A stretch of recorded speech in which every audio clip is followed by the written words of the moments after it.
ஒரு சம்பு தண்ணி எடுத்துக்கங்க. அத தோசைக்கல்ல ஊத்தி அதுக்குன்னு வழக்கமா ஒரு விளக்கமாறு வச்சிருப்பீங்கல்ல? ஆமாங்க. அத அடிப்பக்கமா திருப்பி சரிங்க. வரட்டு வரட்டு வரட்டுன்னு ஒரு 4 இழுப்பு இழுத்து சரிங்க. நல்லா கழுவி விட்டுருங்க. சரிங்க. ஒரு கிண்ண நிறைய மாவு எடுத்து பெரிய ரவுண்டாவும் இல்லாம சின்ன ரவுண்டாவும் இல்லாம சரிங்க. பொதுவா ஒரு ரவுண்ட ஊத்தி 4-5 வெங்காயத்தை போட்டு அள்ளி பொடி பொடி பொடியா நறுக்கி அப்படியே மேலாப்ல பரபரன்னு தூவி விட்டு சரிங்க. ஒரு நீளமான கேரட் எடுத்து அதையும் பொடி பொடியா நறுக்கி சரிங்க. அப்படியே மேலாப்ல பரபரப்பா தூவி விட்டு சரிங்க. ஒரு 16 கரண்டி நெய் எடுத்து சரிங்க. அதுல 6 கரண்டி நெய்ய உள் சைடு அப்படியே லேசா விளாவி விட்டு சரிங்க. 10 கரண்டி நெய்ய தோசைக்கு வெளி சைடு அப்படியே மேலாப்ல விளாவி விட்டு சரிங்க.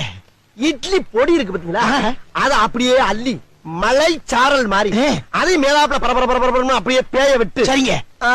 பொத்துனாப்ல அப்படி ஒரு பருத்து இப்படி ஒரு பருத்து அப்படியே ரெட்டி கலர்ல முருக விட்டு கம கமன்னு ஒரு ஊத்தப்பத்தை எடுத்து